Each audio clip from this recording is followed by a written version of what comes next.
Hello guys, आज की इस वीडियो में बताते हैं हम मुगल भारत क्यों आए थे। अगर वीडियो अच्छी लगी है वीडियो को लाइक करें, चैनल को सब्सक्राइब जरूर करें। भारत का इतिहास मुगलों के बिना अधूरा है। मुगलों ने भारत सालों से भी अधिक समय तक राज किया। बाबर, अकबर और शाहजहां से लेकर बहादुर शाह जफर तक कई मुगल शासकों ने दिल्ली की राजगद्दी से भारत में शासन किया। लेकिन कई सवाल आज भी इतिहास के पन्नों से गायब हैं। आखिर मुगल भारत क्यों आए थे? मुगलों ने भारत में अपना साम्राज्य कैसे स्थापित किया? राजपूतों और मराठाओं के रहते कैसे विदेशी ताकतों ने भारत में इतने लंबे समय तक राज किया? आखिर क्या है मुगलों के इतिहास की असली कहानी? आइए इसके बारे में थोड़ा डिटेल में समझते हैं। दोस्तों, अगर बाबर हिंदुस्तान न आता तो भारत में मुगल साम्राज्य की स्थापना नहीं होती। भारत में कभी लाल किला, ताजमहल जैसी भव्य इमारतें न देखने को मिलती। बाबर का असली नाम जहीरुद्दीन मोहम्मद था। उसका जन्म 14 फरवरी 1483 को फरजाना में हुआ था। फरजाना आज के समय में उज्बेकिस्तान के अंतर्गत आता है। बाबर को तैमूर और चंगेज खान का वंशज भी माना जाता है। केवल 12 वर्ष की उम्र में ही बाबर ने फरजाना की राजगद्दी संभालनी शुरू कर दी थी। ये बात बाबर के कुछ रिश्तेदारों और अंकल को रास नहीं आई और उन्होंने बाबर को हटाने के लिए षड्यंत्र बनाने शुरू कर दिए। बाबर को फरजाना और समरकंद से बेदखल कर दिया गया। कई सालों बाद साल 1504 में बाबर ने अफगान की राजधानी काबुल को जीत लिया और अपनी सत्ता स्थापित की।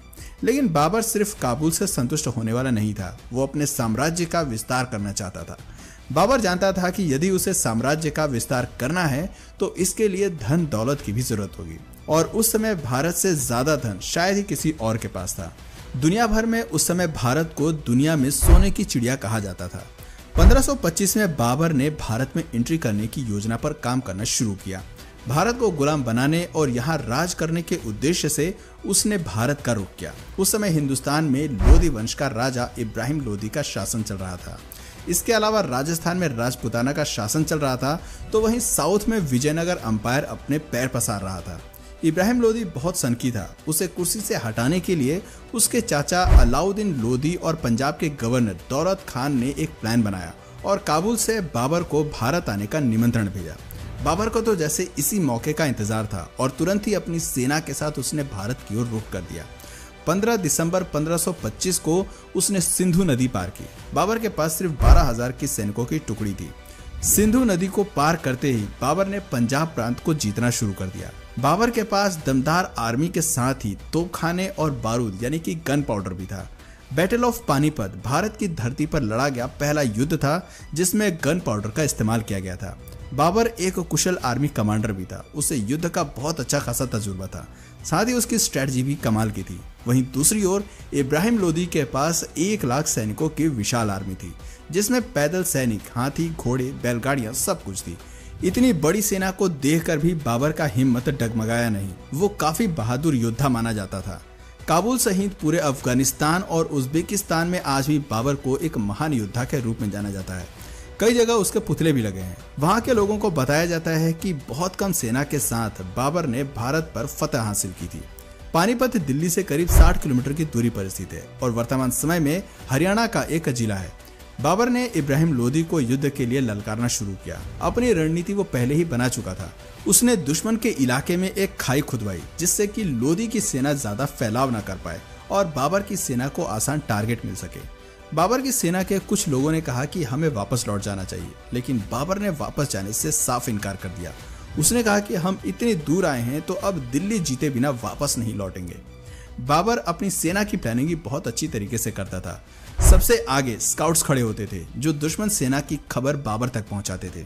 उसके पीछे बैलगाड़ियां लाइन से खड़ी कर देता था। सभी बैलगाड़ी को चमड़े की बेल्ट से बांध दिया जाता था और उनमें थोड़ा थोड़ा गैप छोड़ दिया जाता था। उन गैप्स में सैनिक तीर कमान लेकर खड़े होते थे और बीच में थोड़ी थोड़ी दूरी पर ही तोपखाने भी तैनात कर दिए जाते थे। सैनिकों के पास जो तीर कमान होते थे वो भी कोई साधारण नहीं थे। उनकी डोरी खींचने में ही काफी ताकत लगती थी। एक तीर 600 मीटर की दूरी तक जा सकता था, जो करीब 7 फुटबॉल के स्टेडियम के बराबर है। हर 5 सेकंड में सैनिक तीर चला सकता था और एक तीर 4000 पाउंड का फोर्स क्रिएट कर सकता था।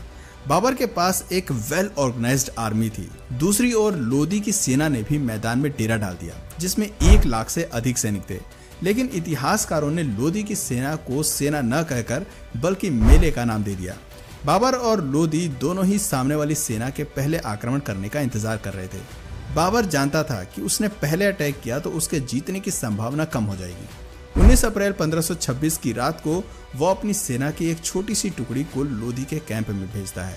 जैसे ही कुछ सैनिक लोधी के कैंप के पास पहुंचे, लोधी की सेना ने उन पर हमला कर दिया। बाबर के सैनिक वापस लौट आए और कुछ सैनिकों की मौत भी हो गई। इससे लोधी खुश हो गया और सोचने लगा कि बाबर की सेना को हराना काफी आसान है। लेकिन असल में बाबर ने तो मछली पकड़ने के लिए सिर्फ दाना फेंका था। 21 अप्रैल 1526 की सुबह लोधी की सेना ने बाबर की सेना पर अटैक कर दिया। लोधी की सेना बाबर के सैनिकों द्वारा बनाए गए ट्रेंच में गिर गई। वहां से बाहर निकलने में उन्हें जितना समय लगा, इतनी देर में बाबर ने तोप चलाने का आदेश दे दिया। लोधी ने सेना में सबसे आगे 300 हाथी तैनात किए थे। उसे लग रहा था कि हाथी जल्दी ही सामने वाली सेना को पछाड़ देंगे, लेकिन होता इसके बिल्कुल विपरीत है। तोपखानों की आवाज से हाथियों ने अपना संतुलन खो दिया और अपनी ही सेना को नुकसान पहुंचाना शुरू कर दिया। अपनी ही सेना के कई सैनिकों को हाथियों ने कुचल कर मार दिया। साथ ही तोपखाने से भी उनकी सेना को नुकसान पहुंच रहा था। थोड़ी ही देर में बाबर की पूरी सेना लोधी पर हावी होती नजर आई। कई घंटों तक युद्ध जारी रहा। शाम होते ही लोधी मारा गया और उसका कटा हुआ सिर बाबर के सामने पेश कर दिया गया। इस युद्ध के बाद बाबर को अच्छी खासी धन दौलत मिली। इतिहासकारों का कहना है कि बाबर ने जीता हुआ सारा धन जनता में बंटवा दिया था और इसके बाद जनता ने खुश होकर कलंदर नाम की उपाधि उसे दे दी। सन 1526 में 43 साल की उम्र में बाबर ने दिल्ली में मुगल सल्तनत की स्थापना की। लोधी को हराने के बाद राजपूतों ने उसका विरोध किया। पानीपत के युद्ध के बाद बाबर ने 3 बड़ी लड़ाइयां लड़ी, battle of Khanwa, battle of Chanderi और बैटल ऑफ खागरा। उसने इन सभी लड़ाइयों में जीत हासिल की, लेकिन 26 दिसंबर 1530 को उसकी मृत्यु हो गई। मृत्यु के बाद बाबर को पहले तो आगरा में दफनाया गया, लेकिन उसकी अंतिम इच्छा के मुताबिक बाद में उसे काबुल में दफना दिया गया, जहां बागे बाबर नाम से उसका मकबरा आज भी बना हुआ है। बाबर के बाद हुमायूं को दिल्ली का बादशाह बनाया गया। हुमायूं के 3 और भाई भी थे और उन्हें भी अलग अलग राज्य सौंप दिए गए थे। हुमायूं काफी शांत स्वभाव का बादशाह माना जाता था और कोई भी फैसला हमेशा सोच विचार करने के बाद ही लिया करता था। लेकिन वहीं हुमायूं के भाइयों का दिमाग हर वक्त षड्यंत्र में लगा रहता था। तीनों भाई मिलकर ये योजना बनाते थे कि कैसे हुमायूं से दिल्ली का तख्त हासिल किया जाए और कई बार भाइयों के बीच में जंग भी हुई। हुमायूं पर कई बार जानलेवा हमले भी हुए। सन 1539 में चौसा में हुमायूं की भीषण लड़ाई हुई और 1540 में बिलग्राम में भी हुमायूं को युद्ध करना पड़ा। इस युद्ध में हुमायूं की हार हुई और शेरशाह जीत गया और युद्ध में हार के कारण हुमायूं को अपनी जान बचाकर भारत से भागना पड़ा। कुछ समय तक वो सिंध में भेष बदल कर रहा। हुमायूं ने हमीदा बानो से शादी की और मोहम्मद जलालुद्दीन अकबर को जन्म दिया। करीब 15 साल तक भारत से बाहर रहते हुए हुमायूं ने अपनी एक विशाल सेना तैयार कर ली थी। साल 1555 में हुमायूं को फिर से दिल्ली फतेह करने में कामयाबी मिल गई, लेकिन इसी वर्ष लाइब्रेरी में सीढ़ियां चढ़ते वक्त उसका पैर फिसल गया और उसकी मौत हो गई। हुमायूं की मौत के बाद मुगल साम्राज्य लड़खड़ा गया और राजा हेमू ने दिल्ली पर आक्रमण कर दिया। उस समय अकबर की उम्र केवल 12 साल की थी और वो राजा हेमू की सेना के आगे कुछ नहीं कर पाया। लेकिन मुगलों के पास एक वफादार सेनापति था जिसका नाम बैरम खान था। बैरम खान ने एक सेना तैयार की, अकबर को युद्ध कौशल की जानकारी दी और 1556 में पानीपत की दूसरी लड़ाई में राजा हेमू को हरा दिया। 13 साल की उम्र में अकबर दिल्ली के तख्त पर विराजमान हो गया। अकबर एक धर्मनिरपेक्ष राजा माना जाता था। उसने राजा बनते ही लोगों का दिल जीतना शुरू कर दिया। 1568 में उसने चित्तौड़ को जीता, लेकिन इसके लिए अकबर को कड़ी मेहनत करनी पड़ी। दिल्ली जीतने के बाद अकबर किसी भी तरह से राजस्थान को जीतना चाहता था, क्योंकि राजस्थान के राजपूत काफी बहादुर माने जाते थे और अकबर जानता था कि यदि राजस्थान को जीत लिया तो पूरे हिंदुस्तान को जीतना फिर ज्यादा मुश्किल नहीं होगा। राजस्थान के कारीगरों को हथियार बनाने में महारत हासिल थी। वहीं अकबर की सेना दमशिक स्टील के बने हथियार इस्तेमाल किया करती थी, जो खास तौर पर जंग में दुश्मन का सीना छलनी करने के लिए ही बनाए जाते थे। अकबर अपने हाथियों को भी जीरा बख्तर नाम के लोहे का कवच पहनाया करता था। उसे हाथियों का बहुत शौक था। किसी को मौत की सजा देनी होती थी तो उसे हाथी के पैर के नीचे कुचलवा देता था। चित्तौड़ राजस्थान का सबसे मजबूत साम्राज्य था। चित्तौड़ का किला एक अभेद किला माना जाता था। वहां तक पहुंचने के लिए अकबर ने एक प्लान बनाया। उसने एक सुरंग खोदी जिसके जरिए उसके सैनिक किले तक पहुंच गए। चित्तौड़ का किला एक पहाड़ी पर था, वहां तक सीधे नहीं पहुंचा जा सकता था। दूर से ही चित्तौड़ के सैनिक दुश्मन को देख लेते थे और ऊपर से तीरों की बौछार कर देते थे। लेकिन अकबर के सिर पर जीत का भूत सवार था और लगातार प्रयासों के बाद 25 फरवरी 1568 के दिन उसने चित्तौड़ का दुर्ग जीत लिया। इस जीत के बाद उसका साम्राज्य 25 लाख वर्ग किलोमीटर एरिया में फैल गया था।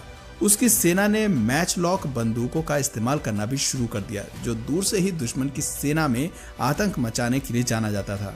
अकबर की कई बंदूकें आज भी म्यूजियम्स की शान बढ़ा रही हैं। अकबर को आर्किटेक्चर का भी काफी शौक था। उसने दिल्ली से 250 किलोमीटर दूर और आगरा से करीब 40 किलोमीटर दूर फतेहपुर सिकड़ी नाम का एक शहर बनवाया। इस शहर में कई बाग और महल उसने बनवाए। वो अपनी राजधानी यहाँ पर शिफ्ट करना चाहता था।